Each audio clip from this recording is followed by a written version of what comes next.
Oke, silakan teman-teman, kita mulai perkuliahannya. Selamat bergabung ya, selamat pagi semuanya. Terima kasih kepada kelompok 7 yang sudah mempersiapkan ya materi presentasi pada pagi hari ini. Untuk itu, mempersingkat waktu, mari bersama-sama kita awali dengan membaca basmalah ya. Bismillahirrahmanirrahim. Bismillahirrahmanirrahim. Bismillahirrahmanirrahim. Terima kasih. Mas siapa nih yang mau presentasi hari ini? Ada Mas Rio, ada Mas Edit, Rahman, siapa lagi? Hmm, Yohanda, Mas Yohanda ada? Yohanda belum? Ahmad Yasir belum? Ahmad Yasir ada ya? Silakan yang presentasi dimulai saja dan dibuka kameranya ya biar kelihatan. Soalnya saya setengah-setengah nih, saya bisa melihat semua peserta setengah-setengah layar. Tuh. Silakan Mas Rio sama Mas Edit. Nah, ini Ustadz Edit ya, wah, udah pecinya keren. Eh, Baik. Assalamualaikum warahmatullahi wabarakatuh. Assalamualaikum warahmatullahi wabarakatuh. Alhamdulillahirabbil alamin. Wassalatu wassalamu ala asrofil anbiya'i wal mursalin wa ala alihi wa sahbihi ajma'in, amma ba'd. Yang terhormat Bapak dosen pembimbing mata kuliah Ekonomi Islam, Bapak Dr. Adi Mansah, beserta rekan-rekan mahasiswa-mahasiswi Magister Manajemen yang sangat saya kagumi ya. Alhamdulillah kita bersyukur kepada Allah Subhanahu wa taala yang telah memberikan nikmat sehingga kita dapat berkumpul seperti biasa ya dalam mata kuliah Ekonomi Islam. Baik, izinkan saya sebagai perantara dari pemaparan kelompok 7 dengan tema konsep kesejahteraan dalam ekonomi Islam. Tapi saya tidak sendiri, saya bersama rekan-rekan saya. Yang pertama ada Ahmad Yasir Rusadi, lalu selanjutnya ada Fatur Rahman, selanjutnya ada Bapak John Daharap, dan yang terakhir ada Bapak Rio Julio Chandra. Mungkin izin Pak dosen karena sedang nunggu kelas, mungkin jika ada ini digantikan dengan yang lain. Untuk yang pertama untuk mengawali kita akan mengawali dengan membaca tilawah yang akan diwakilkan oleh Bapak Rio Julio. Dipersilakan.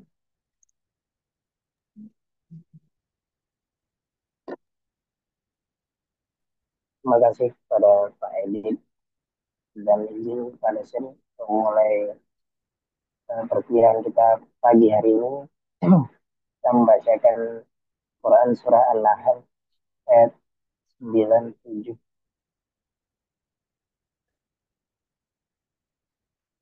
أعوذ بالله من الشيطان الرجيم. بسم الله الرحمن الرحيم.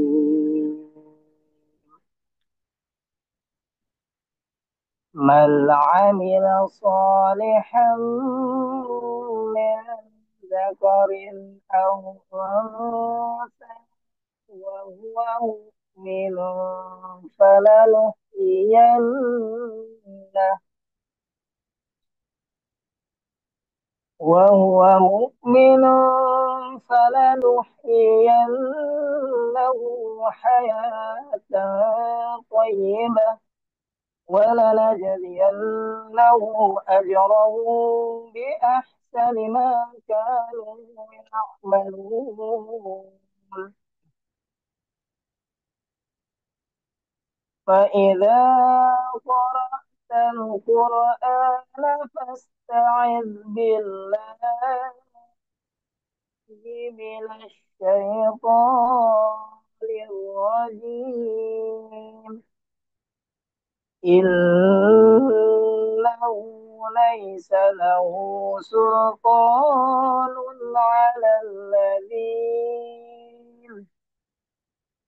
على الذين آمنوا وعلى ربهم يتوكلون. صدق الله العظيم.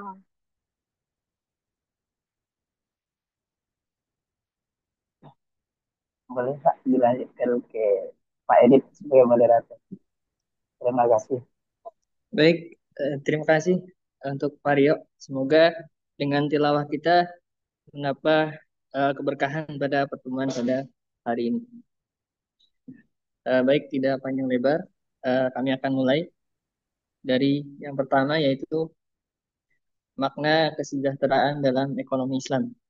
Untuk selanjutnya, yang pertama yaitu kesejahteraan adalah sebuah tata kehidupan dan penghidupan sosial, yaitu material maupun spiritual yang diikuti dengan rasa keselamatan, kesusilaan, dan ketentraman diri, rumah tangga, serta masyarakat lahir dan batin yang memungkinkan setiap warga negara dapat melakukan usaha pemenuhan kebutuhan jasmani, rohani, dan sosial yang sebaik-baiknya bagi diri sendiri, rumah tangga, serta masyarakat dalam menjunjung tinggi hak asasi. Ini menurut Leoni dan kawan-kawan tahun 2013. Lalu selanjutnya, kesejahteraan menurut Al-Ghazali adalah tercapainya kemaslahatan, yang di sini kemaslahatan sendiri merupakan terpeliharanya tujuan syara menurut atau disebut juga maqasid al syariah, ya. Lalu selanjutnya selanjutnya slide-nya,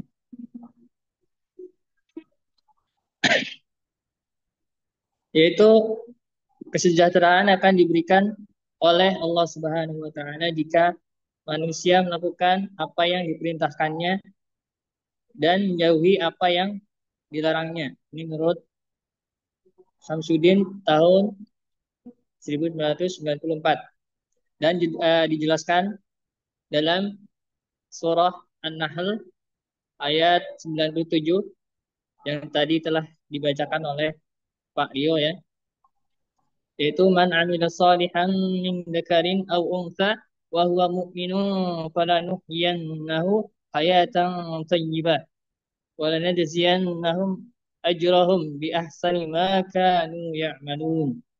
Yang artinya, barang siapa yang mengerjakan amal saleh, baik laki-laki maupun perempuan, dalam keadaan beriman, maka sesungguhnya akan kami berikan kepadanya kehidupan yang baik, dan sesungguhnya akan kami berikan balasan kepada mereka dengan pahala yang lebih baik dari apa yang telah mereka kerjakan, yaitu Allah akan berikan yang lebih baik dari apa yang kita kerjakan. Selanjutnya, yaitu ada kesejahteraan menurut Islam, ya.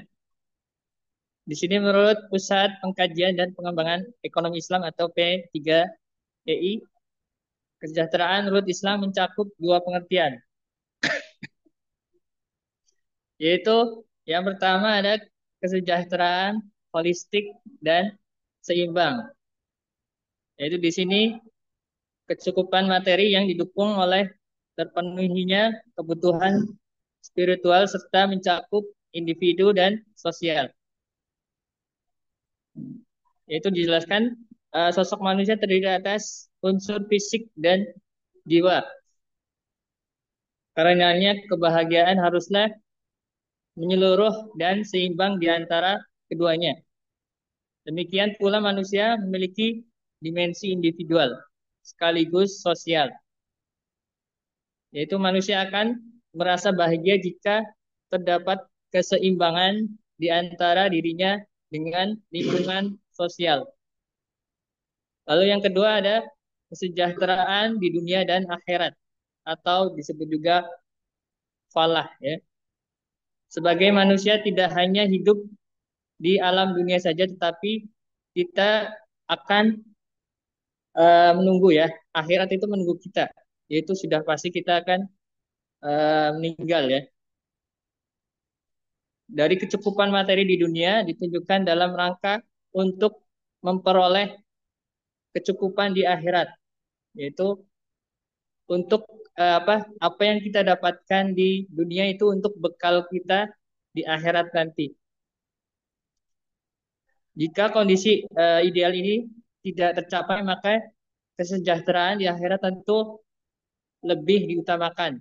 Sebab ini merupakan suatu yang abadi dan lebih dinilai ya dibanding kehidupan dunia. Mungkin dari saya hanya ini ya. Selanjutnya akan dilanjutkan oleh Pak Juanda Harahap. Silakan, Pak. Baik, terima kasih Pak. Saya akan melanjutkan presentasi dari kelompok kami, yaitu dengan tajuk kesejahteraan dalam Islam dimaknai dengan istilah falah. Jadi kesejahteraan dalam Islam dimaknai dengan istilah falah, yaitu kesejahteraan yang bersifat holistik dan seimbang antara aspek material dan spiritual, individu sosial, dan kesejahteraan di kehidupan duniawi dan akhirat. Selanjutnya, dalam bahasa Arab, kata falah berasal dari kata kerja aflaha, yuflihu, yang mempunyai arti kesuksesan, kemuliaan, dan kemenangan. Adapun secara istilah, falah yaitu kemuliaan dan kemenangan dalam hidup. Falah juga dapat diartikan sebagai kesejahteraan lahiriah yang bersamaan dengan kesejahteraan batiniah, kesenangan dunia dan ukrawi, kesimbang materi dan imaterial. Istilah falah menurut Islam diambil dari kata-kata Al-Quran, yang sering kita dengar dimaknai sebagai keberuntungan dalam jangka panjang, dunia dan akhirat, sehingga tidak hanya memandang aspek material, namun justru ditekankan pada aspek spiritual. Dalam konteks falah di dunia, falah merupakan konsep yang multidimensi. Ia mempunyai implikasi pada aspek perilaku individual atau mikro maupun perilaku kolektif atau makro.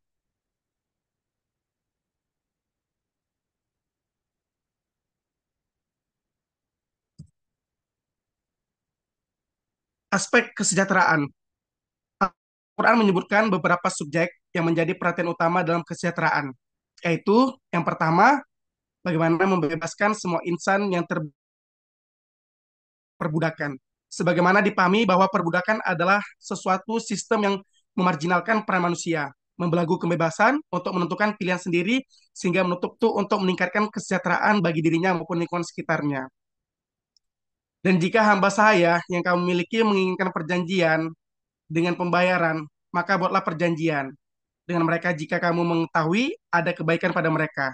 Dan berikanlah kepada mereka sebagian dari harta Allah Subhanahu wa taala yang dikarunikannya kepadamu. Ini tercantum pada Quran surah An-Nur ayat ke-33. Aspek kesejahteraan menurut Al-Quran. Yang kedua, menyediakan makanan untuk rakyat di musim paceklik atau kelaparan. Jadi bagaimana upaya negara untuk dapat mewujudkan kesejahteraan ini sangat penting. Bagaimana untuk dapat dimaknai, tidak hanya untuk membuka peluang sebesar-besarnya untuk berusaha, akan tetapi juga dapat menjamin bagaimana kita ataupun mereka yang termarginalkan dari berbagai akses sumber daya untuk dapat diselamatkan dari ancaman-ancaman seperti kelaparan. Ketiga, perhatikan anak yatim dekat dengan diri kita yang masih sanak famili maupun kerabat serta lingkungan dan masyarakat sekitar kita. Karena hari ini kita banyak melihat di sekeliling kita banyak anak yatim ataupun anak-anak yang tidak memiliki keluarga tentunya tidak diperhatikan. Untuk itu anak yatim berdasarkan norma agama dan positif atau konstitusi berada pada tanggungan negara dan masyarakat. Tentunya yatim sekiranya tidaklah menjadi komoditas, tetapi justru menjadi subjek yang harus disejahterakan dan dijamin kehidupannya. Yang terakhir, keempat, bagaimana kita memperhatikan kaum miskin. Mereka yang miskin tentunya wajib mendapatkan perhatian utama karena mereka lah yang harus kita sejahterakan. negara dan masyarakat perlu memikirkan dan memberikan tindakan solusi yang baik bagi mereka melalui berbagai kebijakan sosial seperti menampung dan mengkaryakan sehingga mereka dapat berdikari dan memiliki kesempatan yang sama untuk mendayagunakan sumber daya untuk kesejahteraan mereka sendiri. Selanjutnya akan dilanjutkan. Baik, Baik. terima kasih Pak Jawadi. Selanjutnya itu dibacakan oleh Pak Rio. Silakan.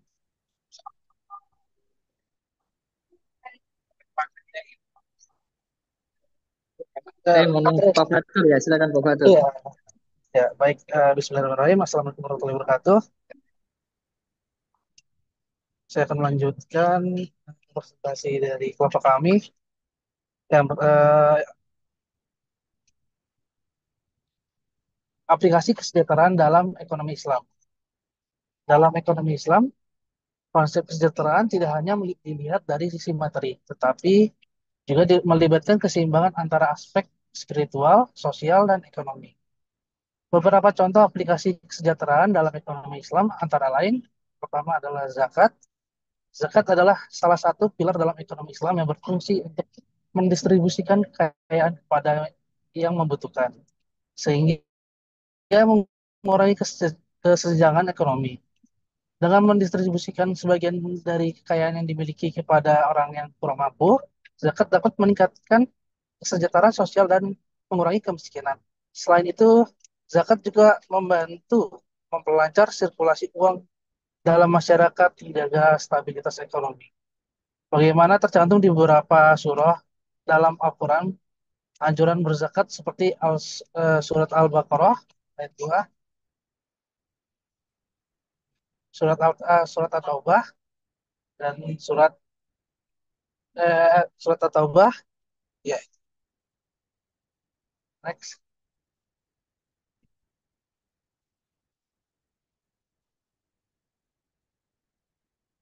Ya, yang kedua, wakaf merupakan salah satu bentuk inisiatif sosial dalam ekonomi Islam yang berfungsi untuk membangun kesejahteraan jangka panjang. Dalam wakaf, seseorang menyumbangkan sebagian asetnya untuk tujuan sosial, seperti membangun masjid, sekolah, rumah sakit, dan lainnya. Aset yang diwakafkan ini dapat dimanfaatkan untuk meningkatkan kualitas hidup masyarakat, termasuk dalam bidang pendidikan, kesehatan, yang pada gilirannya akan meningkatkan kesejahteraan umat. Yang ketiga ada sistem keuangan syariah.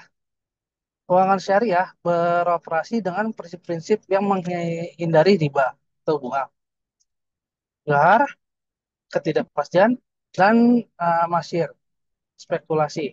Ini bertujuan untuk menciptakan sistem ekonomi yang adil dan berkelanjutan, di mana kekayaan dapat digunakan secara produktif dan merata.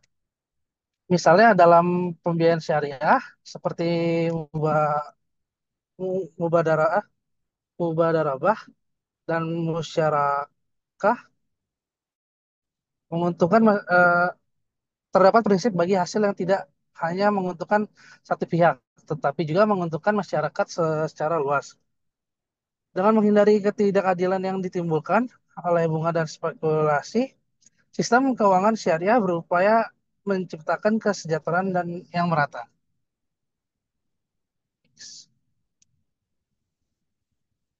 Pemberdayaan yang keempat, pemberdayaan ekonomi umat. Baitul Mal adalah lembaga yang mengelola dana umat seperti zakat, infak, dan sedekah. Tujuan dari Baitul Mal adalah untuk meningkatkan kesejahteraan umat dengan cara mendistribusikan dana tersebut kepada mereka yang membutuhkan, seperti kaum miskin, anak yatim, atau duafa. Selain itu, Baitul Mal juga dapat digunakan untuk kegiatan memperdayakan ekonomi, seperti modal usaha bagi usaha kecil yang dapat meningkatkan tarif hidup masyarakat. Yang kelima, pendidikan dan pelatihan.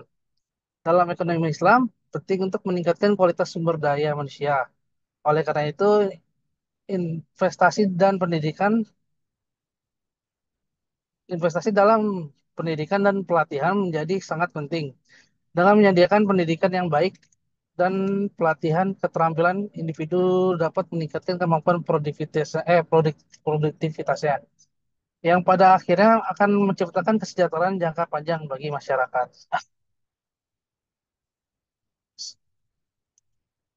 Yang terakhir ada ekonomi berkeadilan. Islam menekankan pentingnya distribusi kekayaan yang adil. Oleh karena oleh karena itu dalam ekonomi Islam ditekankan perlunya redistribusi kekayaan melalui mekanisme seperti zakat, infak, dan wakaf, serta menciptakan lapangan kerja yang layak. Ini bertujuan untuk mengurangi ketimpangan sosial dan meningkatkan kesejahteraan umat secara keseluruhan. Selanjutnya akan dijelaskan oleh Mas Rio.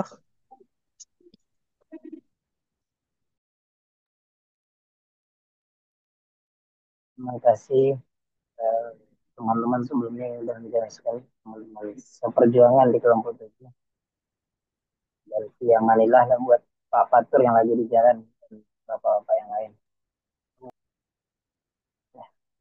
Selanjutnya izin Pak dosen saya akan melanjutkan itu konsep-konsep aplikasi pelatihan peningkatan kompetensi ekonomi Islam.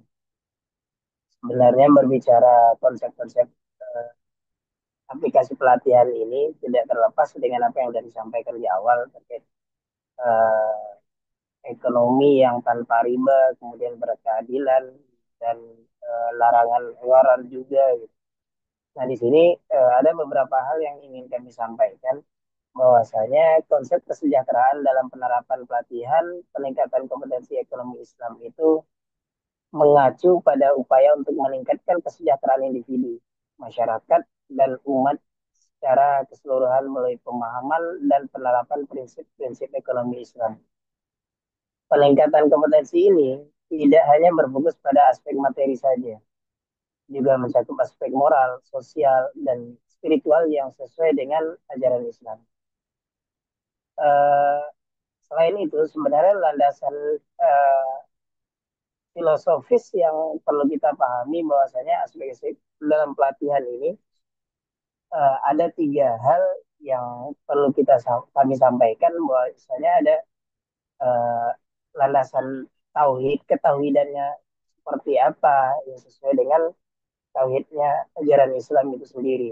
Kemudian syariat dan maslahah tentunya kepentingan dan kesejahteraan umat itu di atas kepentingan pribadi. Nah, yang pertama dari konsep kesejahteraan dalam konteks penerapan pelatihan peningkatan kompetensi ekonomi Islam di sini kami eh, yang pertamanya itu kami mengatakan pengelolaan keuangan pribadi syariah. Pelatihan ini mengajarkan kepada individu tentang cara mengelola keuangan mereka sesuai dengan prinsip-prinsip syariah. Dalam konsep ini, peserta pelatihan akan diajarkan tentang satunya terkait larangan riba. Seperti yang kita ketahui, persoalan riba ini lumayan banyak diatur dalam Al-Quran.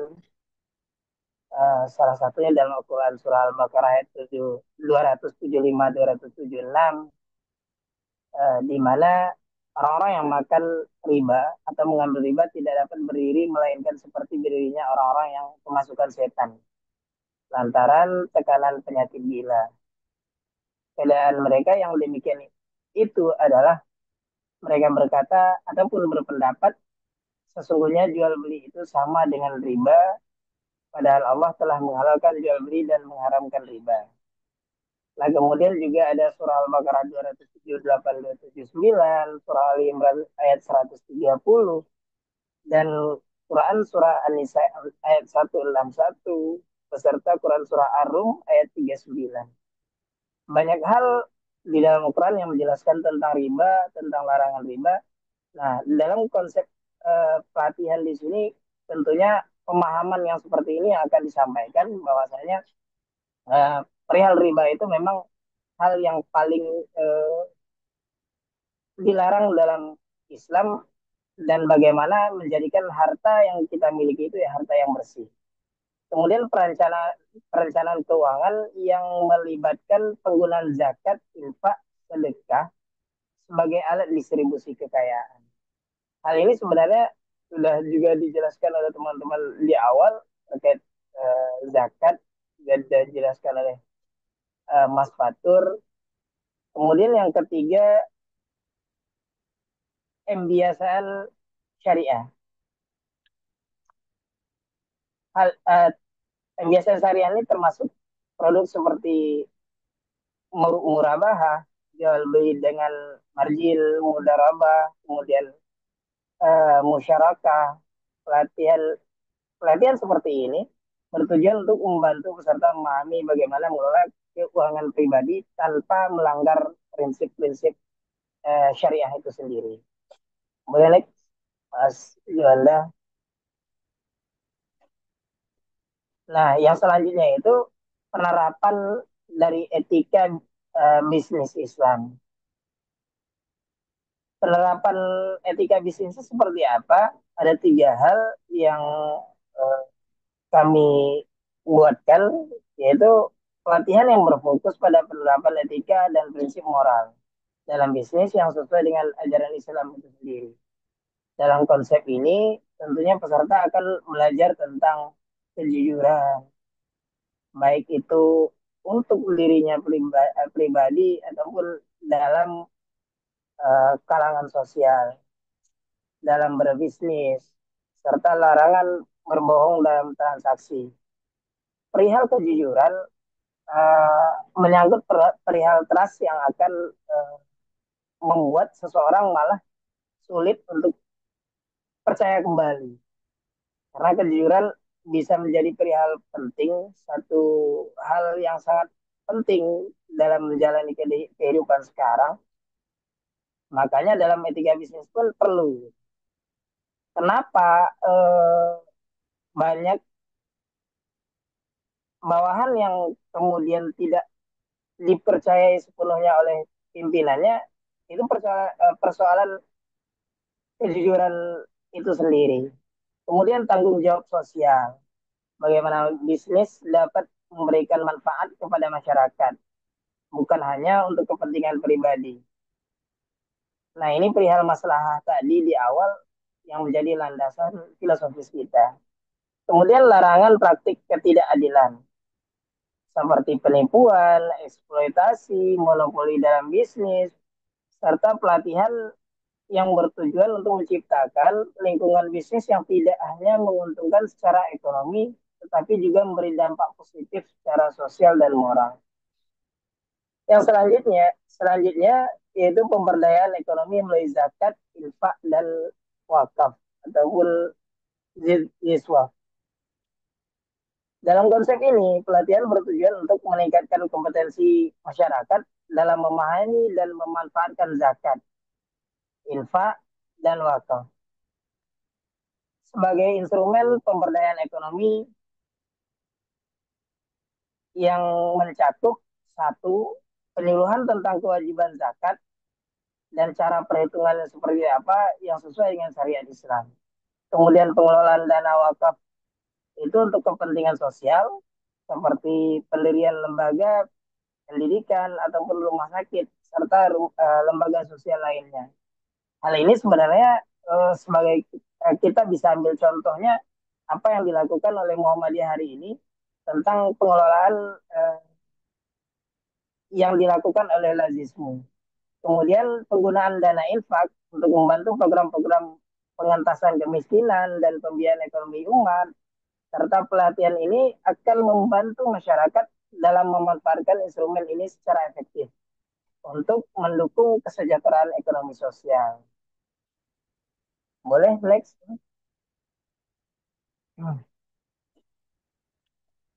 Ya, selanjutnya konsep dari aplikasi pelatihan peningkatan kompetensi ekonomi Islam itu ada pendidikan kewirausahaan syariah. Pelatihan ini mengajarkan tentang cara berwirausaha yang sesuai dengan prinsip ekonomi Islam ataupun yang sesuai dengan syariat.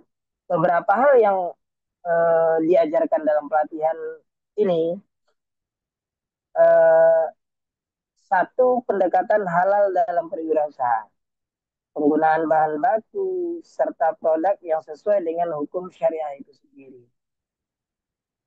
Kemudian manajemen usaha yang berkelanjutan, fokus pada keberlanjutan usaha yang memberikan manfaat bagi masyarakat dan tidak merusak lingkungan, ataupun memperhatikan dampak lingkungan itu sendiri, agar eh, apa yang kita lakukan, kalau kata apa ya, dalam bukunya Prof. Isman Peli itu, jangan melakukan sesuatu itu seperti halnya eh, politik belah bambu.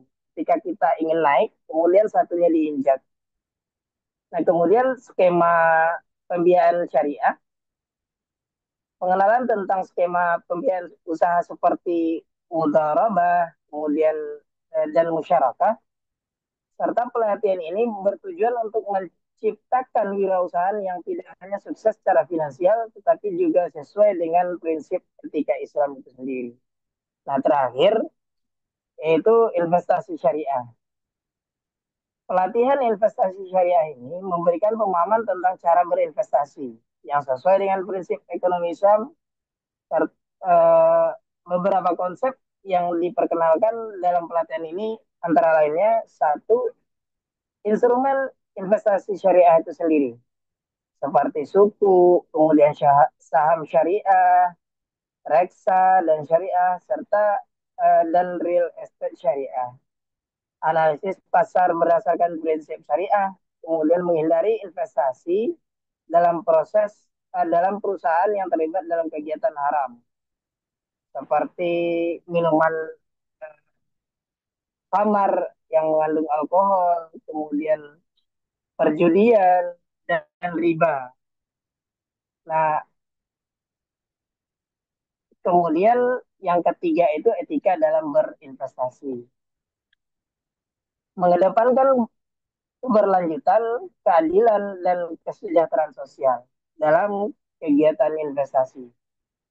Nah, pelatihan ini bertujuan untuk mempersiapkan individu dan institusi dalam melakukan investasi yang tidak hanya menguntungkan, tetapi juga sesuai dengan nilai-nilai Islam.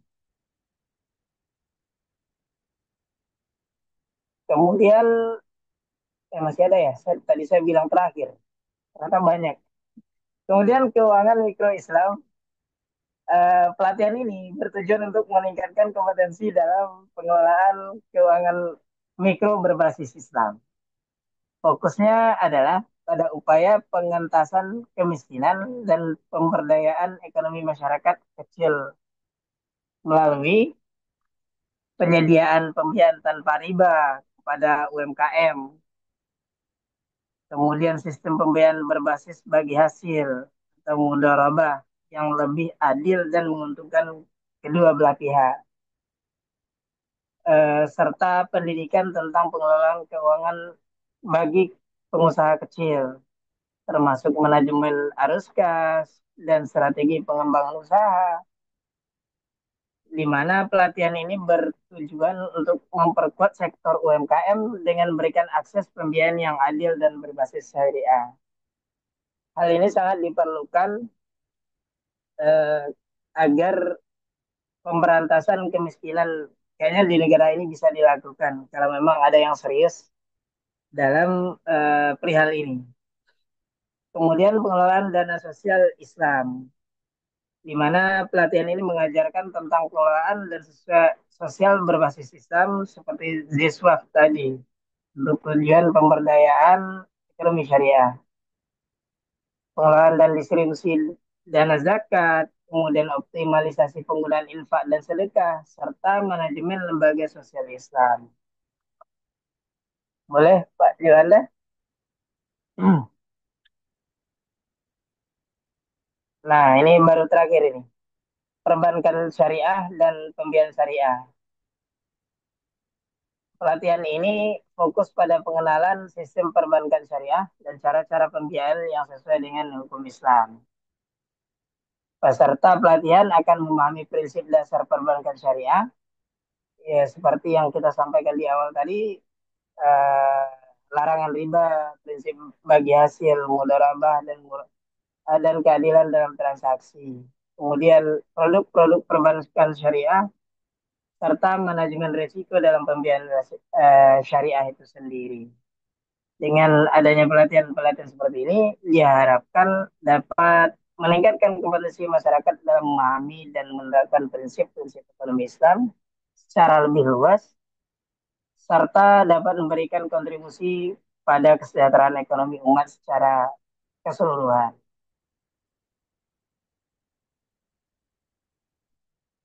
Nah, kita kembalikan kepada moderator. Terima kasih. Sekian dari saya. Terima kasih Pak Priyo. Untuk selanjutnya, silakan Pak Ahmad Yasir. Baik, terima kasih banyak Pak Edit. Saya akan sedikit melanjutkan. Yang terakhir yaitu kesimpulan. Kesimpulan yang pertama adalah konsep kesejahteraan dalam ekonomi Islam mencakup keseimbangan antara aspek material, spiritual, sosial, dan moral. Kesejahteraan bukan hanya terlihat dari sisi kekayaan, tetapi juga dari ketenangan batin, yang baik dengan Allah, serta sesama manusia. Prinsip utama dalam mencapai kesejahteraan adalah perhatian terhadap keseimbangan antara dunia dan akhirat. Kemudian yang kedua yaitu penerapan konsep-konsep kesejahteraan dalam ekonomi Islam melibatkan aspek distribusi kekayaan yang adil melalui zakat, wakaf, dan infak untuk mengurangi kesenjangan sosial. Hal ini bertujuan untuk memastikan bahwa kesejahteraan tidak hanya dirasakan oleh individu yang kaya, tetapi juga dapat menjangkau mereka yang kurang beruntung. Kesejahteraan juga diperoleh melalui prinsip keadilan yang melarang adanya penindasan dan eksploitasi dalam transaksi ekonomi. Selanjutnya yaitu dalam konteks pelatihan peningkatan kompetensi, ekonomi Islam mendorong umat untuk terus mengembangkan diri melalui pendidikan dan pelatihan yang dapat meningkatkan kualitas hidup. Pelatihan ini tidak hanya fokus pada keterampilan teknis atau profesi, tetapi juga mencakup pengembangan karakter dan pemahaman spiritual yang akan membimbing individu untuk bekerja secara halal dan beretika. Islam mendorong pengembangan kompetensi dalam berbagai aspek kehidupan dengan tujuan untuk menciptakan masyarakat yang lebih mandiri, produktif, dan sejahtera. Selanjutnya yaitu secara keseluruhan, kesejahteraan dalam ekonomi Islam tidak hanya dilihat dari segi material, tetapi lebih kepada pencapaian kesejahteraan yang menyeluruh, yang melibatkan upaya untuk mencapai kebahagiaan duniawi dan ukhrawi. Pelatihan dan peningkatan kompetensi menjadi sarana penting untuk mencapai kesejahteraan dengan prinsip-prinsip keadilan, etika, tanggung jawab sosial yang menjadi dasar dalam setiap upaya peningkatan kualitas hidup dalam masyarakat. Baik, itu yang bisa saya sampaikan. Selanjutnya saya kembalikan lagi kepada Pak Edit. Baik, terima kasih Pak Yasir. Untuk selanjutnya akan diadakan sesi tanya jawab ya. Nah, mungkin 3 penanya dulu yang akan kita tampung pertanyaannya. Ini udah banyak nih, Masya Allah. Assalamualaikum. Ya, yang pertama Pak Heril, dipersilakan Pak. Baik, terima kasih kepada rekan-rekanku kelompok 6 yang materi tentang kesejahteraan Islam. Jadi terkait dengan materi yang telah disampaikan, kita sama-sama tahu bahwa tujuan dari ekonomi adalah sejahterakan masyarakat. Kita tahu bahwa hukum zakat ini adalah wajib, kemudian ada wakaf, yang hukumnya. Nah, terkait dengan zakat yang hukumnya wajib ini kita sama-sama tahu di semua daerah, di semua desa di wilayah Indonesia ini tidak semua para muzaki atau orang-orang yang diwajibkan berzakat. Misalkan salah satu contoh zakat penghasilan atau bagi petani yang panen juga ada zakatnya. Itu eh, tidak banyak yang mengeluarkan zakat ini.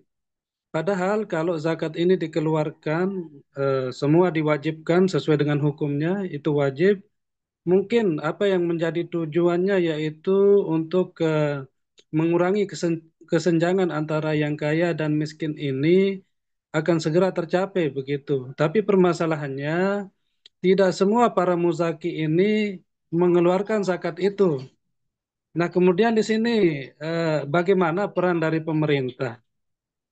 Karena ini sudah hukumnya wajib kan, apalagi di Indonesia ini kita mayoritas beragama Islam. Ini bagaimana kiat-kiat pemerintah kita agar para muzaki ini eh, wajib mengeluarkan zakat itu, begitu.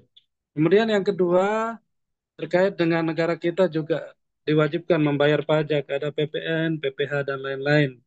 Ini bagi para pengusaha kan yang didahulukan pasti PPN, PPh. Kemudian zakat ini menjadi pilihan yang terakhir begitu.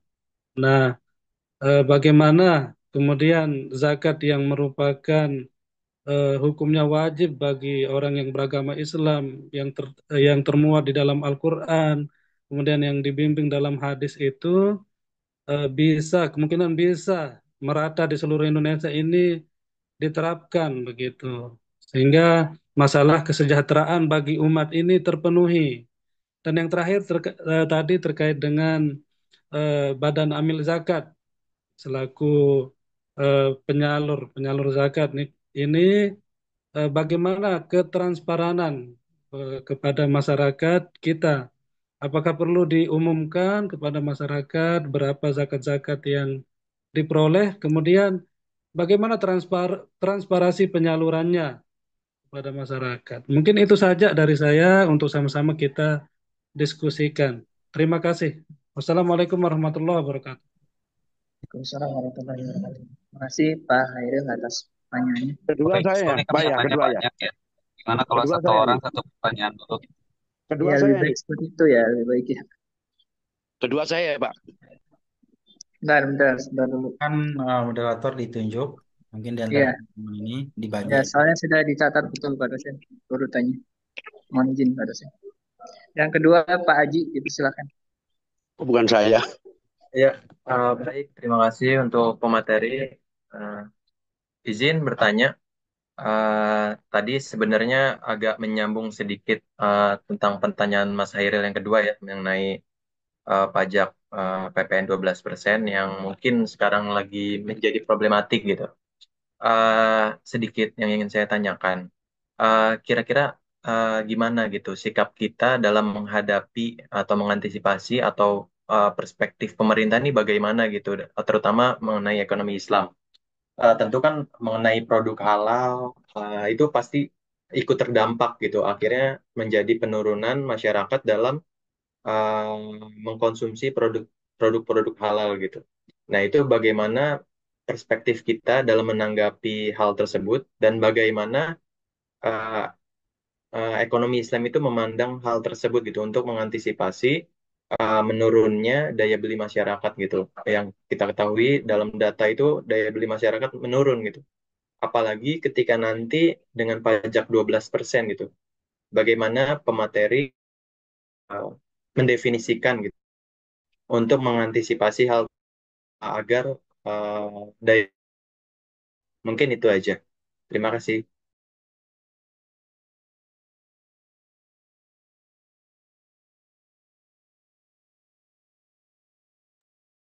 Baik, terima kasih Pak Haji.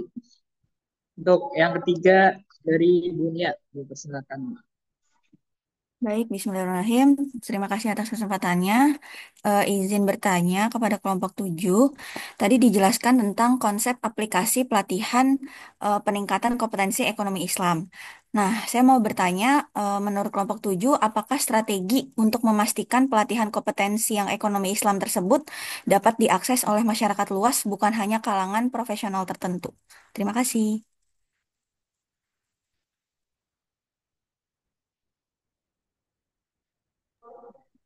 Baik, terima kasih untuk Bu Nia.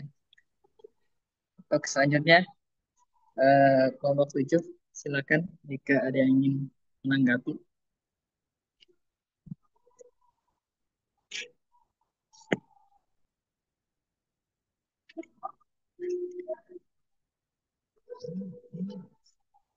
Untuk pertanyaan dari Pak Hairil tadi, bagaimana peran pemerintah agar zakat itu dapat diterapkan untuk semua orang mungkin ya yang sudah berhak untuk berzakat, karena banyak sekali yang sudah semestinya zakat tetapi tidak mengeluarkan zakat. Itu dari pertanyaan Pak Hairil.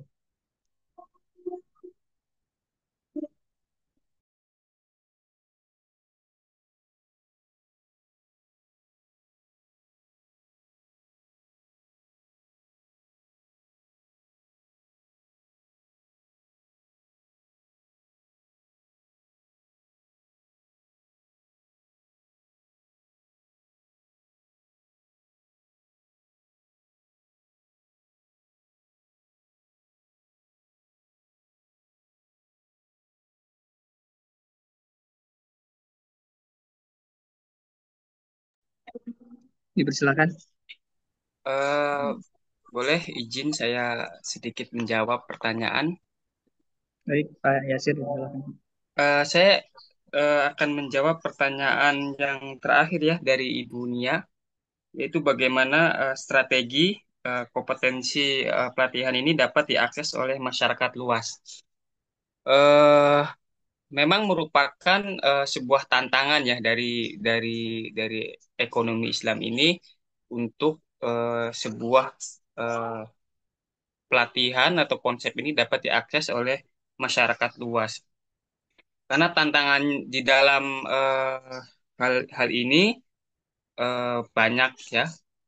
Bisa bisa bisa bisa jadi kurangnya pemahaman.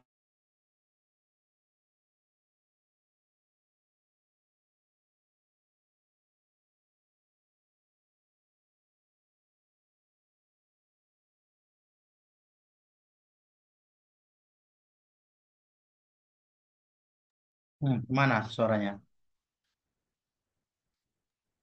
Jaringannya mungkin ya. Siapa Om datanya Om? Dalam. Saya ya bertanya ya. Belum Pak. Di, Nanti sesi kedua Pak. di- baru ditanggapi ya. Ya. Boleh Pak Ilip? Ya baik. Dipersilakan Pak Rio. Tadi gimana ya? Udah. Itu ada yang bertanya, Pak Hairil, saya menyimpulkan bagaimana kiat-kiat pemerintah agar muzaki wajib membayar zakat tanpa mendahulukan pajak sebagai pembayaran yang diwajibkan oleh masyarakat di Indonesia.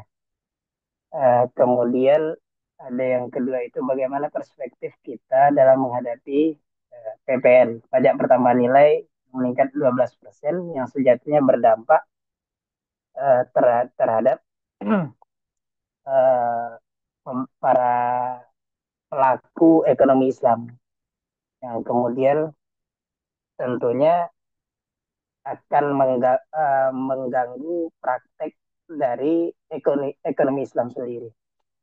Yang pertama dari pertanyaan Pak itu tadi Pak Hairil, mungkin saya ingin menanggapi bahwasanya terkait tanggapan pemerintah sebenarnya upaya dari husnuzonnya ya, upaya dari pemerintah itu sudah menjalankan kiat-kiatnya, seperti halnya mendirikan lembaga khusus untuk zakat seperti Baznas, kemudian eh, menjalankan program-program yang dilakukan oleh Baznas itu sendiri, melakukan sosialisasi terkait zakat, infak, sedekah di kalangan masyarakat Indonesia, dan bahkan lembaga-lembaga itu udah sampai sampai ke daerah-daerah yang bertanggung jawab, yang mempunyai kewajiban untuk eh, mensosialisasikan dan menampung zakat-zakat dari para eh, masyarakat Indonesia. Hal ini sudah dilakukan sebenarnya dengan eh, menarik gaji-gaji orang-orang yang bisa mereka tarik. Nah, kemudian kalau perihal tadi saya mendengarkan tanpa mengedepankan pajak, apalagi hari ini terkait PPN yang meningkat 12% gitu. Nah, sebenarnya kalau saya sih berpandangannya seperti ini. Pajak ini eh, sebenarnya afiliasi dari eh, zakat, infak, sedekah yang dilakukan oleh pendiri kitanya dengan apa ya? Dikarenakan Indonesia itu beragam, akhirnya tidak mungkin digunakan kata zakat apa kata orang Kristen ataupun non Muslim lainnya nanti. Nah, kalau perihal tanpa mengedepankan itu, hal ini sebenarnya dengan kehidupan yang heterogen ini tidak bisa diupayakan. Tapi para para orang-orang Islam yang ada di tatanan pemerintah, apalagi yang mempunyai kewajiban bertugas di Maznas itu sendiri, tentunya eh, mempunyai kewajiban untuk mengedepankan zakat ini sendiri tanpa meninggalkan pajak. Nah, bagaimana kemudian yang dari Pak Haji Aditama, bagaimana perspektif kita dalam menghadapi PPN meningkat 12% yang tentunya berdampak pada praktek ekonomi Islam itu sendiri. Hal ini sebenarnya serba serba sulit ya. Apa yang dilakukan ngomong alam bisawab sih. Kalau kita berpandangannya suuzon terhadap pemerintah itu bisa jadi ada serangan bisnis dari non Muslim. Dulunya saya pernah ini sama Ketua Dewan Dakwah Islamiyah Indonesia itu mengatakan Indonesia itu sedang dijajah salah satunya itu dari food, kemudian fund, serta finansial. Nah, ini merupakan praktek dari pandangan dia, ini merupakan praktek dari penjajah penjajah non Muslim dengan secara halus. Nah, pandangan terhadap ini tentunya kita akan susah eh, mem- apa ya melakukan praktek ekonomi Islam eh, dengan adanya hal yang seperti ini. Itu sih strategi yang dilakukan agar pelatihan kompetensi bisa diakses oleh orang banyak. Sebenarnya eh, perihal ini masyarakat dan pemerintah bisa gunakan praktek kita analogikan seperti dalam bermain bola sih. Ketika pemerintah tidak mengantarkan bola, berarti kita harus jemput bola. Tidak hidup yang berkolaborasi itu lebih ke seperti itu sebenarnya. Menurut pandangan saya, ketika pemerintah sudah mengupayakan ataupun lembaga amil zakat itu sudah mengupayakan apa ya berbagai banyak media untuk bisa diakses, Kemudian perihal sosialisasi segala macam terkait zakat tidak hanya Bazlas, ada Lazismu, ada Dompet Duafa, ada banyak lembaga zakat yang sebenarnya sudah eh, mempraktekkan yang itu bisa diakses oleh semua orang. Tentunya eh, kita yang sadar yang sebenarnya sama-sama mensosialisasikan sesuai dengan perintah Islam itu sampaikanlah walaupun satu ayat. Mungkin itu sih dari saya. Terima kasih. Mbak Edit dikembalikan. Mungkin kalau ada yang ditanggapi boleh. Izin boleh menanggapi.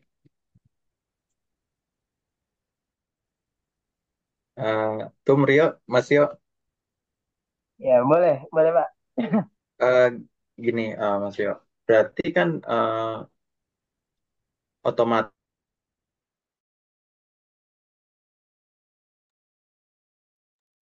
ini Hilang aja. Pak. Maaf. Dat halo, halo, Nah, udah bisa Mas Rio? Udah Pak. Ah, iya, pasti kan daya beli kan makin menurun ya, berdasarkan data gitu. Apalagi nanti ketika PPN diresmikan gitu, 12% itu. Nah, mungkin nggak sih Mas Rio kira-kira ada gitu insentif untuk pelaku-pelaku usaha gitu, termasuk pelaku usaha produk halal gitu. Mungkin nggak sih? Atau Mas Rio udah ada dengar kabarkah gitu mengenai pengecualian-pengecualian atau insentif yang akan diberikan pemerintah gitu? Karena ini eh, berpengaruh banget gitu kepada pelaku usaha ekonomi Islam terutama gitu. Gimana Mas Rio? Boleh Baik, Mas izin Haji. nambah ini nggak ikutan? Silakan. merespon silakan. Ya, kalau pertanyaan Izin, namanya. izin ya. Mungkin karena saya ada kaitan dengan Apa UMKM. UMKM? Nah, ya. Iya, jadi kalau sebenarnya di Basnas itu ada program kaitannya untuk bantuan untuk UMKM, khususnya mikro ya. Ada bantuan untuk mikro yang memang diperuntukkan pada UMKM yang memang secara ini ya apa namanya keberadaannya ini memang masih perlu dibantu.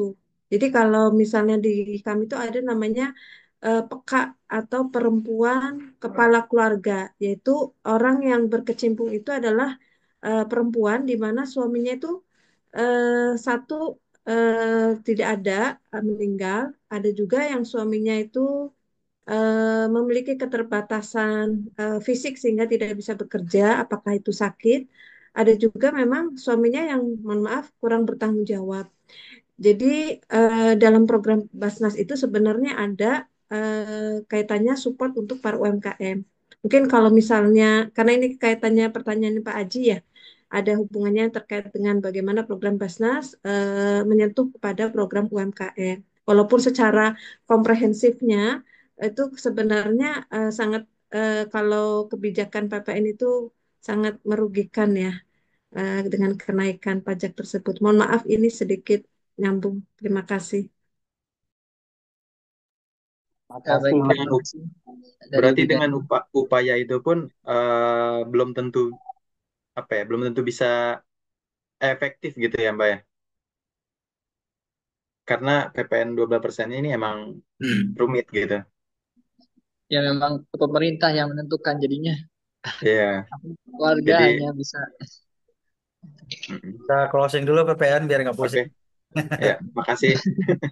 Sebenarnya kalau saya jawab, PPN itu salah satu kegagalan pemerintah juga dalam mengatur sistem keuangan ya. Padahal kalau kita Setuju, lihat Prof. aset-aset atau keuangan atau ekonomi negara ini sebenarnya banyak ya. Tapi karena mungkin banyaknya korupsi, ya kan, banyak program-program yang tidak prioritas, akhirnya dana habis. Sekarang akhirnya cari dana gimana caranya kan? Jadi solusi yang konkretnya yang dekat, ya akhirnya PPN yang naik gitu. Terlepaslah setuju atau tidak ya dengan statement saya ini, tapi saya merasakan hal itu ya. Tapi kita lihat kemarin itu video ya, katanya itu video lama atau gimana itu ya? Kalau penghasilannya nggak lima apa berapa?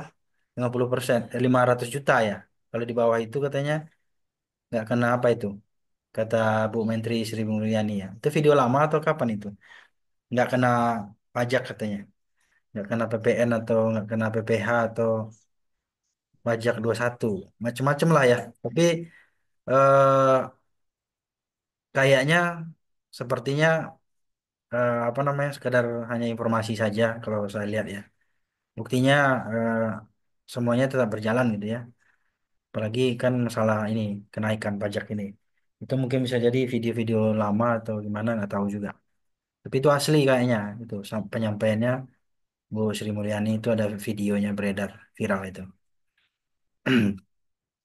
Oke, saya mau ini ya, nggak usah kita terlalu panjang kayaknya.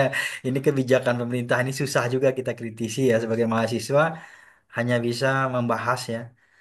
Kecuali memang di sini ada teman-teman kita yang dari DPR mungkin ya, atau pejabat negara mungkin, atau mungkin di sini ada yang berkecimpung di perpajakan ya, atau dirjen pajak gitu ya. Itu mungkin bisa sedikit memberikan pencerahan ya kepada kita ya. Saya sendiri juga nggak terlalu paham tentang pajak ini kenapa seperti itu, tapi yang jelas itu akan memberatkan bagi rakyat terutama UMKM tadi ya. Apalagi kalau misalnya semuanya dipajakin, ya kan? Dan bahkan katanya ada apa namanya itu mau dipajakin juga, Yoris dipajakin juga, Prof. ya Yoris. kiris dipajakin juga. Mungkin Betul. pendidikan juga nanti dipajakin juga ya, sekolah-sekolah, eh, Betul. tembakau ya, dan lain sebagainya macam-macam lah ya. Jadi saya kembali lagi ke statement pertama. Ini adalah salah satu menurut saya ya, mohon maaf kalau kurang tepat, termasuk salah satu kegagalan pemerintah dalam mengatur keuangan. Apalagi kita sudah terlalu banyak ya utangnya luar negeri dan sudah tidak ada lagi cara yang lain. Sementara IKN khawatir mangkrak dan belum lagi mungkin makan siang gratis yang isu-isunya eh, apa namanya berdampak terhadap PPN tadi ya kan untuk mensubsidi itu semua. Dan ada memang beberapa teman-teman kita ya yang mengakomodir program itu ya di pemerintahan. Dikhawatirkan juga gitu dampak dari itu, efek dari itu ya, dampak daripada itu.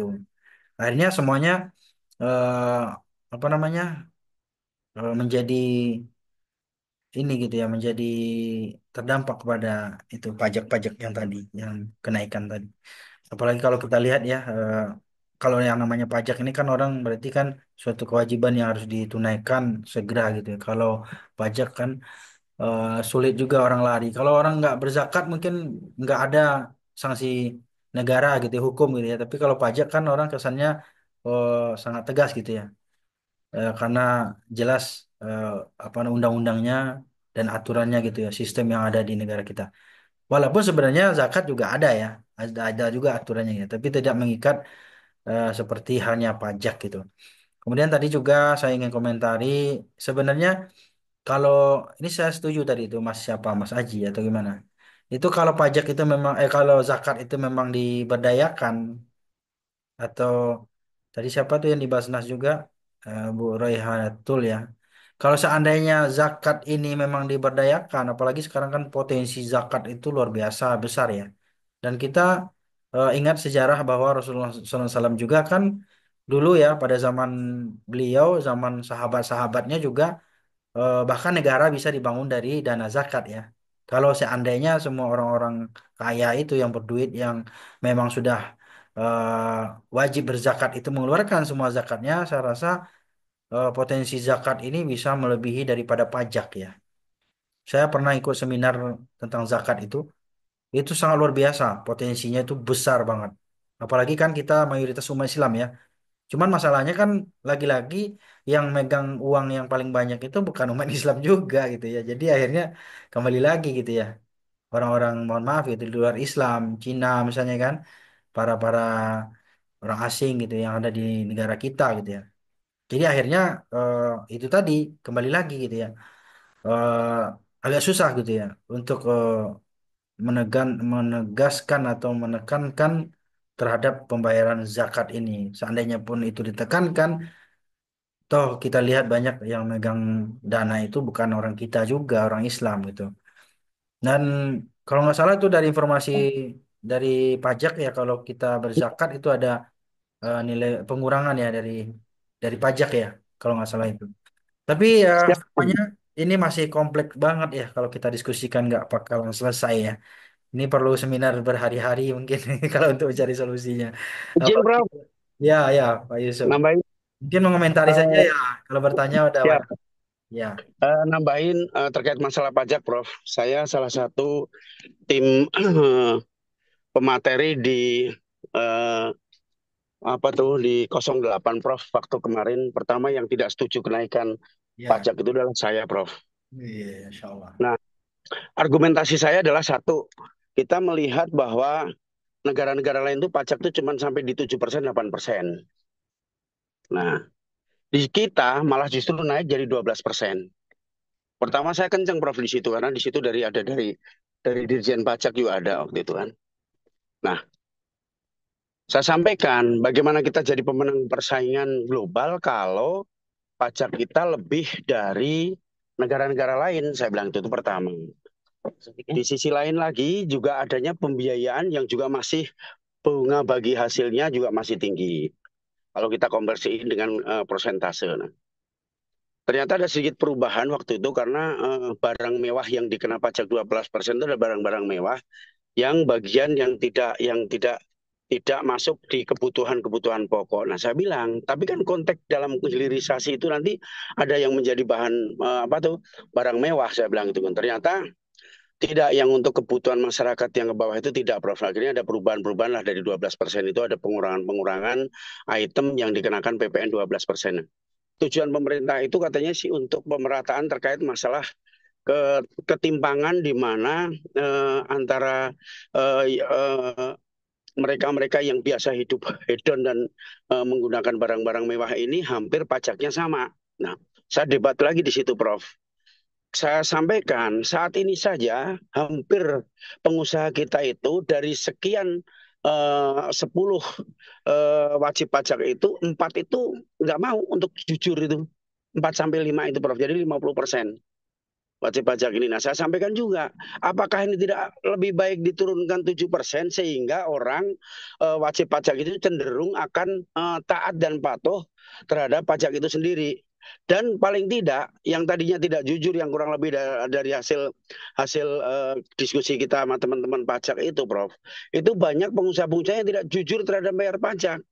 Salah satunya di komunitas kita bisnis, Prof. Di rumah-rumah real estate itu hampir nyaris untuk kejujuran bayar pajak sesuai dengan aslinya transaksi jual beli itu hampir nyaris sulit, Prof. Paling 30%-an, 40%-an.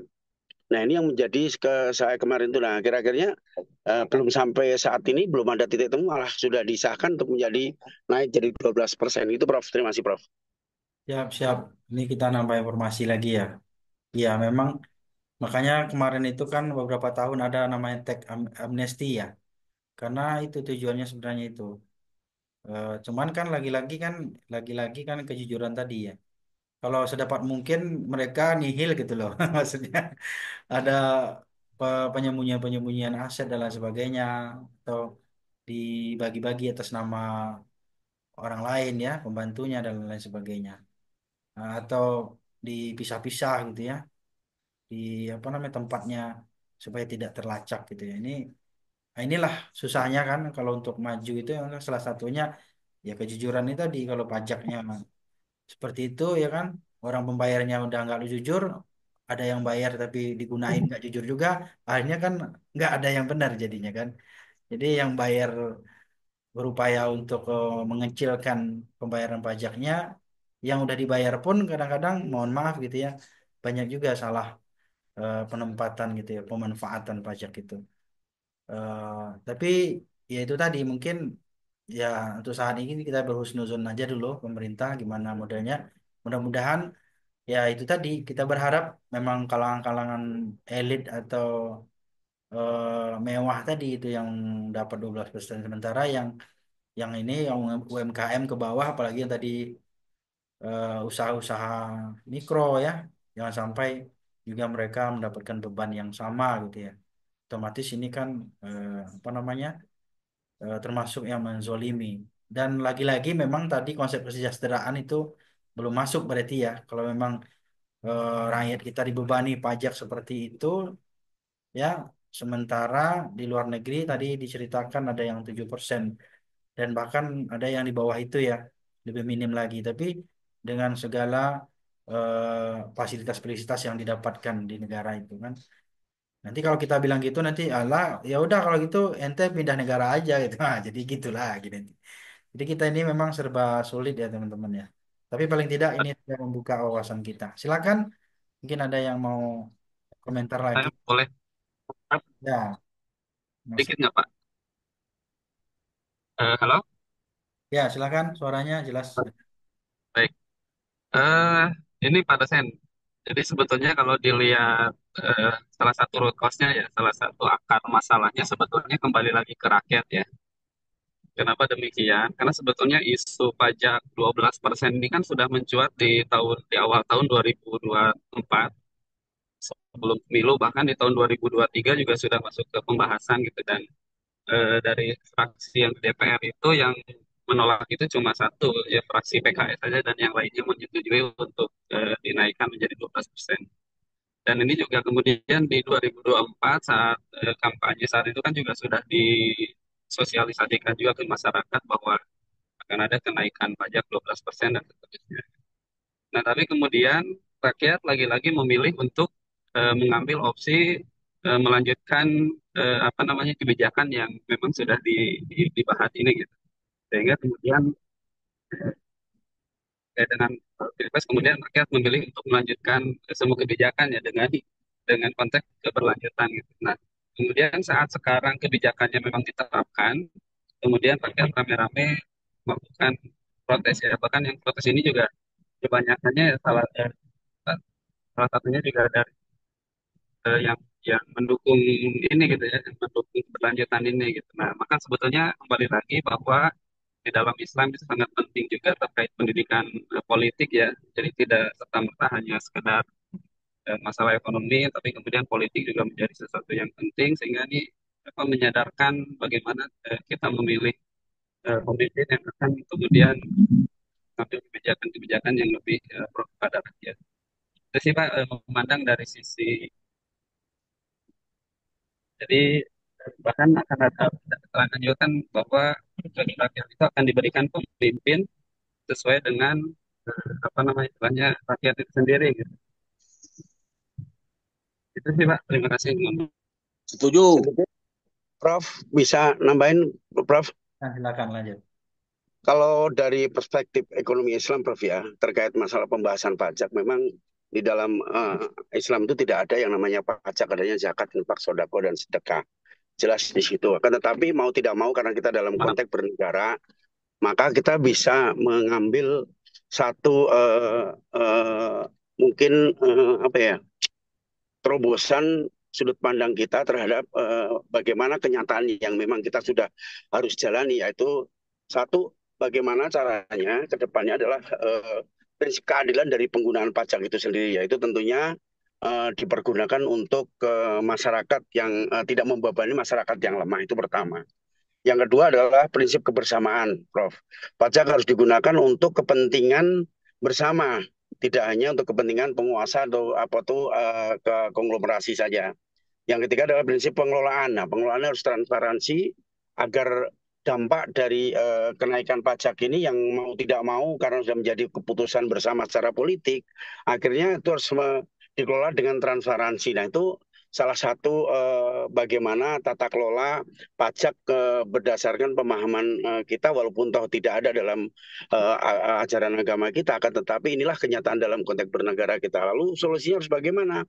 Yaitu untuk tidak membebankan kepada masyarakat itu adanya pajak progresif, terus pengurangan pajak untuk masyarakat berpenghasilan rendah atau kegiatan usaha UMKM dan sebagainya, penggunaan program pajak untuk kegiatan sosial yang notabene meningkatkan pertumbuhan ekonomi, dan transparansi dalam pengelolaan dan akuntabel terkait masalah tata kelola objek pajak yang dibebankan kepada masyarakat itu sendiri. Nah, mungkin itu salah satu solusi, Prof, yang membuat kita nanti bisa mereduksi dari apa yang sudah diputuskan oleh negara ini, karena Ya, inilah kenyataan fakta yang memang kita mau tidak mau dalam konteks konsorsium bernegara ini, kita faktanya ya pemerintah sudah menjalankan itu semua.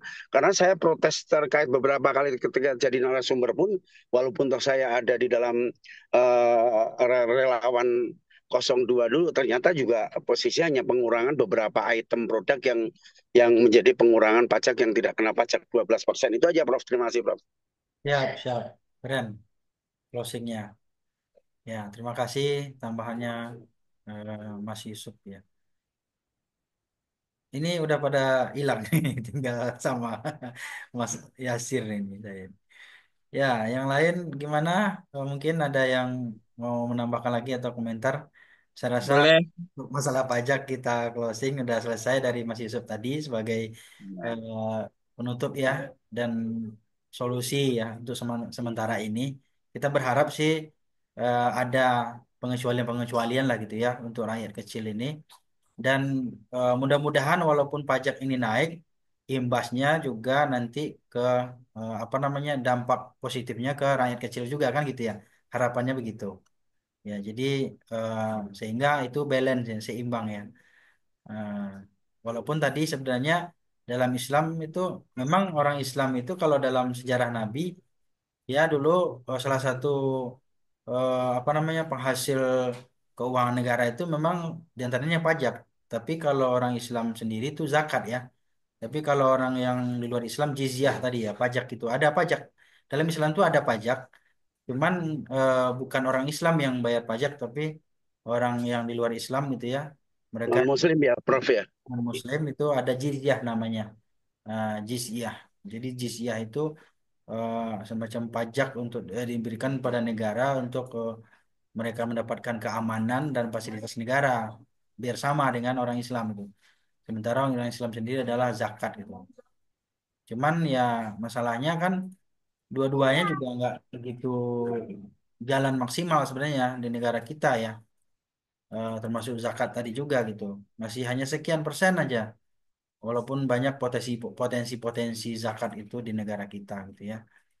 Nah, contohnya kalau misalnya zakat itu bisa ini merata dan apa namanya, apalagi kita punya Basnas ya, yang lembaga negara sendiri itu lembaga negara itu Basnas itu kan, eh, itu bisa dijadikan sebagai sarana untuk mengembangkan ya, bisa dianggap sebagai ganti Baitul Mal lah gitu ya dulunya pada zaman Nabi sahabat itu ya. Tapi ya lagi-lagi kan berapalah kekuatannya Basnas itu kan, paling ya itu tadi baru UMKM UMKM yang yang masih inilah gitu jangkauannya masih sangat kecil dan masih terbatas gitu ya.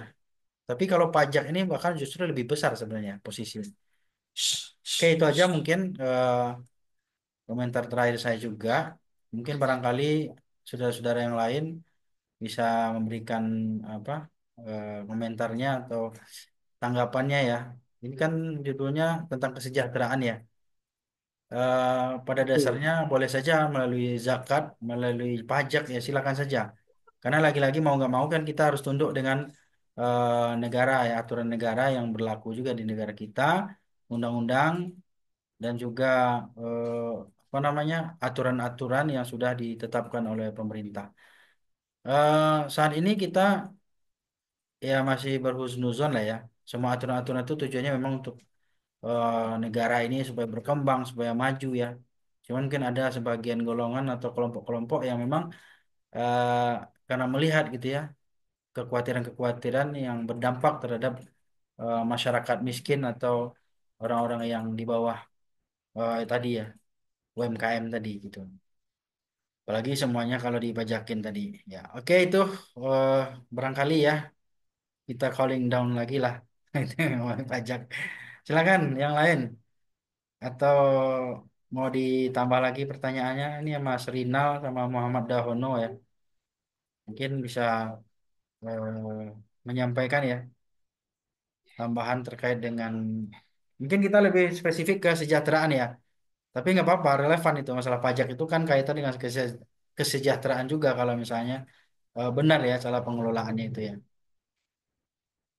Dan tadi ada politik ya, Mas Yusuf ya, kaitan dengan politik juga. Iya betul, kebijakan politik itu juga sangat Betul, mempengaruhi Prof. ekonomi ya. Kebijakan politik itu sangat mempengaruhi ekonomi ya. Kalau kita salah dalam menjalankan apa kebijakan atau politik ya, itu akan mempengaruhi juga gitu terhadap ekonomi rakyat atau ekonomi bangsa suatu negara gitu. Jadi ya lagi-lagi kita nggak menyalahkan siapa, milih siapa selama ini ya, tapi yang jelas semuanya sudah terjadi ya. Sekarang kita bagaimana ambil hikmahnya dan mengambil jalan apa ya? Kalau dalam istilah kaidah itu mengambil ah, akhdhu minal aslah gitu ya. Jadi mengambil sesuatu yang lebih maslahat gitu ya, yang lebih maslahat atau mengambil menempuh jalan apa sesuatu yang mudaratnya lebih kecil itu ya, menghilangkan mudarat yang besar dan mengambil mudarat yang kecil seperti itu dalam sebuah kaidah dikatakan ya. Jadi artinya tidak ada sebuah kebijakan atau aturan yang tidak memiliki resiko ya, pasti ada gitu ya. Nah, itu perlu kita catat itu. Silakan. Si ada? Kalau enggak closing kita lagi. Maaf Pak dosen, izin Ya, ikutan silakan. masalah pajak.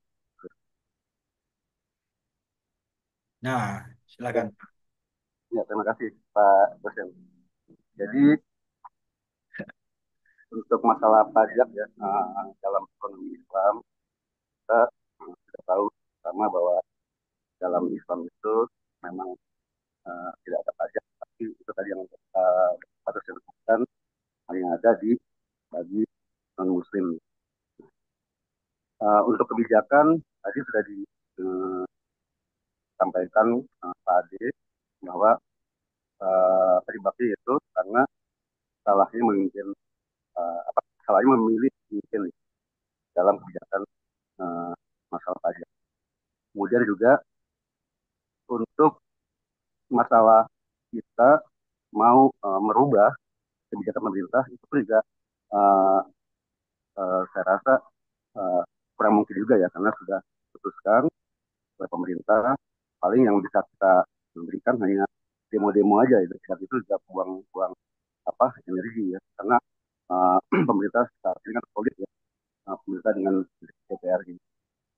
Kemudian bagaimana yang diperlukan bagi apa kita masyarakat itu kan solusi ya solusi dalam hal kebijakan pemerintah yang sudah ditetapkan itu salah satunya PPN 12%.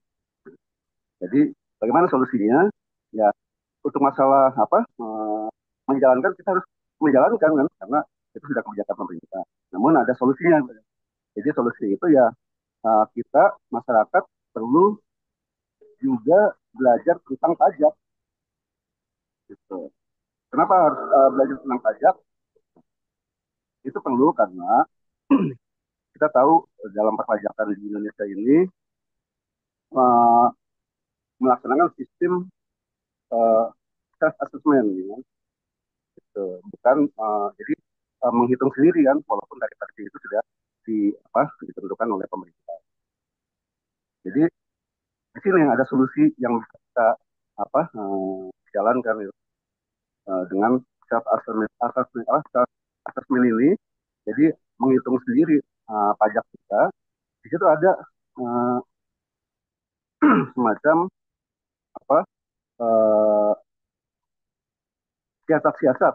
Jadi siasat-siasat yang bisa saya bilang di sini bagaimana kita mensiasati pajak itu bisa tidak memberatkan kita, namun tidak juga dengan cara yang di luar dari kaidah ekonomi yang sebenarnya.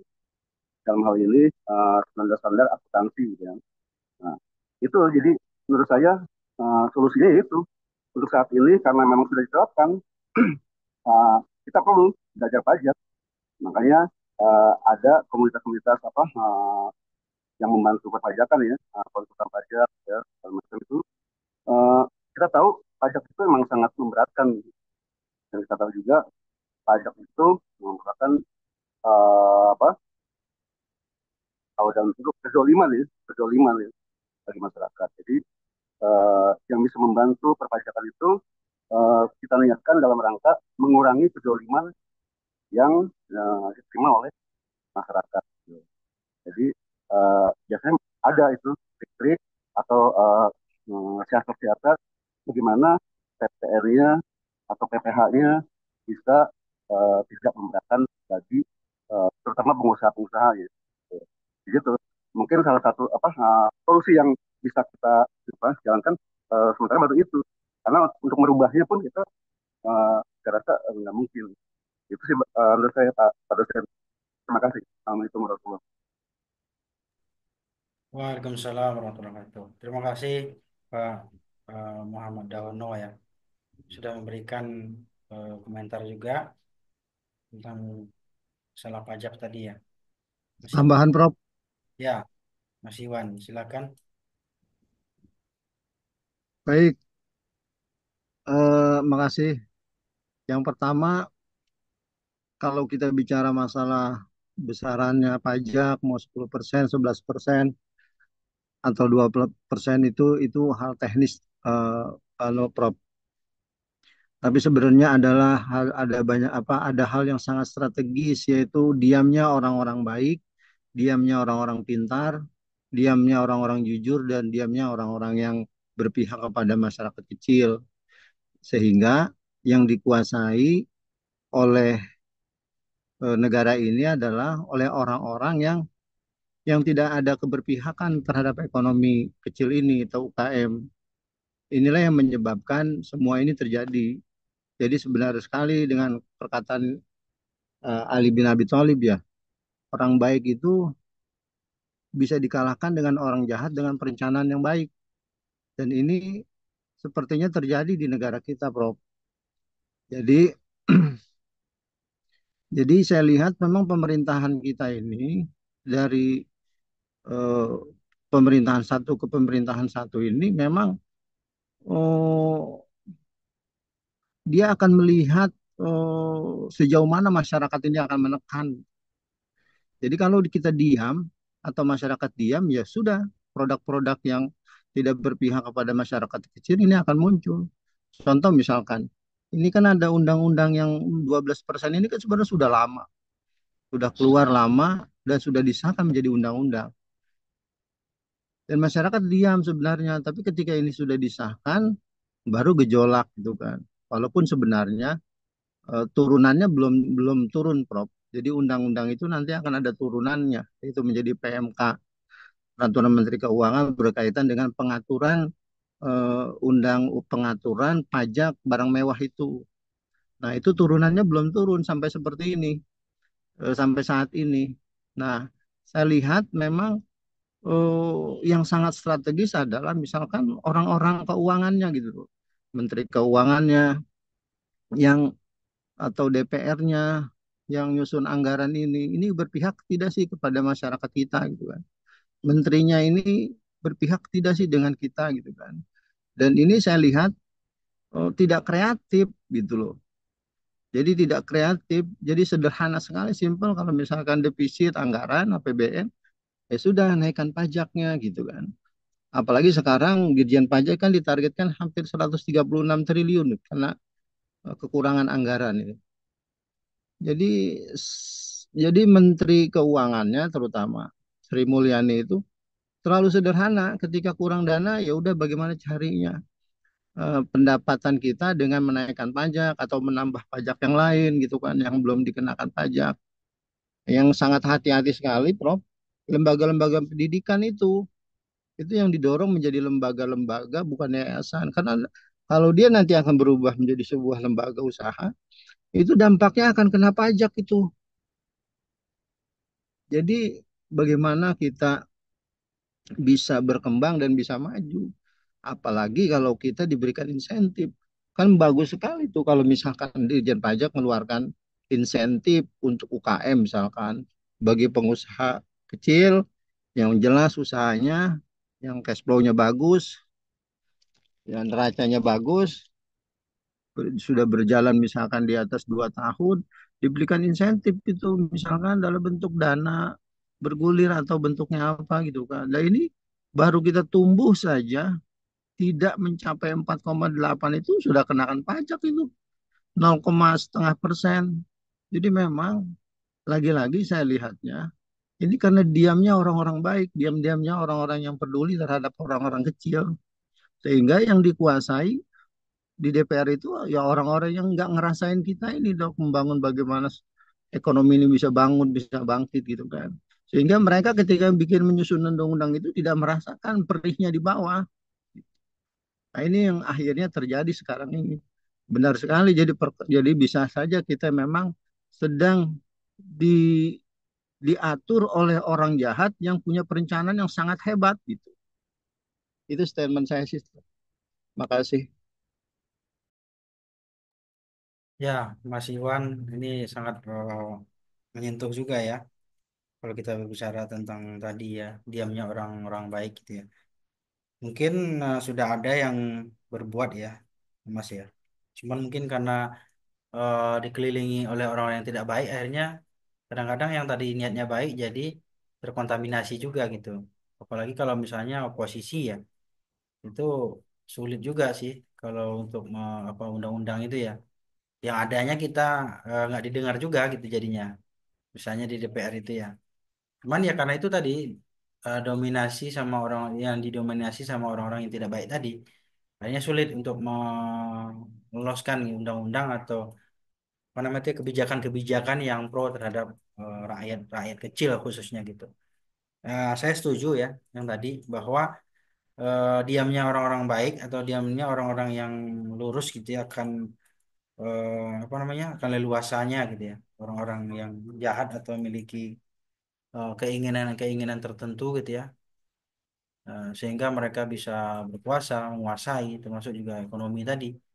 Ya, semua lini lah ya, bukan hanya ekonomi saja, masuk politik juga tadi. Kalau sudah diamnya orang baik atau susahnya akses bagi orang-orang baik, ya akhirnya mereka-mereka yang tidak paham itulah yang akan jadi pemimpin yang mengambil kebijakan, yang menentukan aturan atau undang-undang ya. Cuman ya itu tadi lagi-lagi kan orang baik kadang-kadang agak sulit juga masuk. Kenapa? Karena duitnya harus banyak, harus ngasih ini dan itu.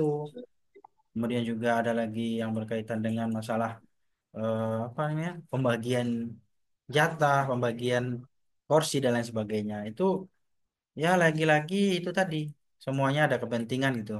Kalau menurut hemat saya ya, semuanya ada kepentingan karena mereka semakin ingin berkuasa, akhirnya mereka juga melakukan dengan berbagai macam cara. Sementara orang yang baik tadi dia tidak berani dan tidak punya kuasa untuk itu kan. Apalagi dengan harus ada duit yang banyak gitu. Nah, itu catatan juga sih tambahannya ya. Jadi kita berharap lah ya kalau misalnya nanti ke depannya ada yang betul-betul ini ya eh, bisa tegas gitu dengan aturan-aturan yang bisa pro terhadap rakyat atau orang-orang kecil gitu. Terima kasih Mas Iwan ya apa namanya komentarnya tadi membuka wawasan kita juga ya pemikiran kita bahwa sekecil apapun kebaikan itu kata siapa tadi walau ayah ya sampaikan itu perjuangkan itu mudah-mudahan dengan yang kecil itu ya dapat gitu ya merubah atau berkontribusi gitu ya terhadap sebuah ide-ide atau mungkin gagasan-gagasan yang ada di suatu instansi atau mungkin suatu lembaga kalau bisa di pemerintahan juga gitu ya nggak apa-apa kita kecil tapi bisa berupaya untuk masuk di dalamnya ya walaupun pada akhirnya banyak juga yang angkat tangan ya yang keok gitu ya yang tadinya punya idealis ketika udah dapat jatah dapat kursi akhirnya eh, jadi pragmatis pragmatis ya jadi tidak ideologinya prinsip-prinsipnya hilang gitu ya nah ini yang paling kita sayangkan. Dan bahkan mungkin ada partai atau orang yang kita idam-idamkan selama ini mungkin memperjuangkan ujung-ujungnya setelah dapat jatah ternyata eh, apa namanya luntur juga gitu ya ideologinya gitu. Nah ini PR kita bersama lah. Gimana teman-teman ini udah berakhir di ujung perkuliahan kita ya. Terima kasih Mas Iwan Setiawan ya. Ini yang hadir sudah berapa nih? 49 tapi wajahnya cuma 3 orang nih. Ya, jadi makasih ya semuanya, Mas Iwan tadi. Terima kasih, Prof. Catat ini, Setiawan. Maaf, Prof. Pak Junidin, Pak dosen, Ya, saya sih ditinggal kalau terus. ya.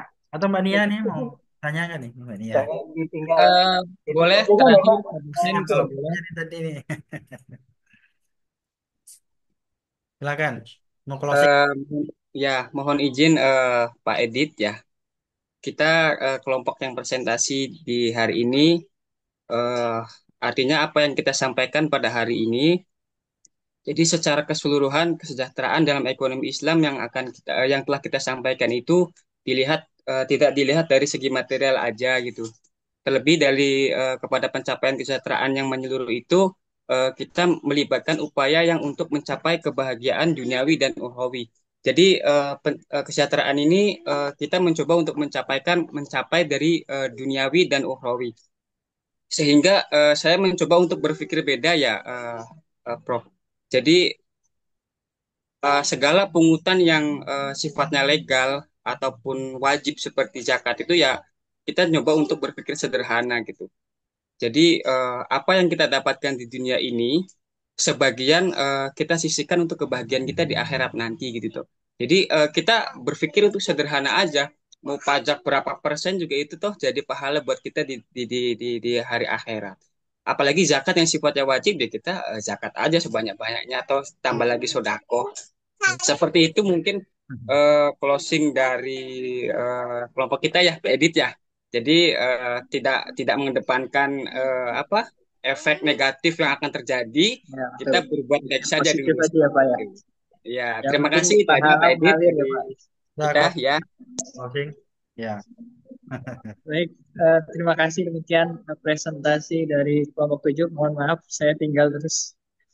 Eh, Ya. Mudah-mudahan bermanfaat bagi kita semua dari segi wawasan dan ilmu. Dan mohon maaf apabila banyak kekurangan dari materi kita. Mungkin demikian ya. Kita akhiri dengan baca hamdalah dan wassalamualaikum warahmatullahi wabarakatuh. Assalamualaikum warahmatullahi wabarakatuh. Ya, teman-teman. Waalaikumsalam warahmatullahi Terima kasih wabarakatuh. ya semuanya, teman-teman Terima kasih, aktif ya Prof. diskusi ini. Mudah-mudahan apa namanya dapat menambah wawasan kita bersama ya. Dan tentunya kita berharap mudah-mudahan ke depannya bangsa kita ini menjadi tambah lebih baik lagi. Amin ya rabbal alamin. Oke, saya tutup. Assalamualaikum warahmatullahi wabarakatuh. Ya. Waalaikumsalam warahmatullahi Waalaikumsalam warahmatullahi wabarakatuh. wabarakatuh.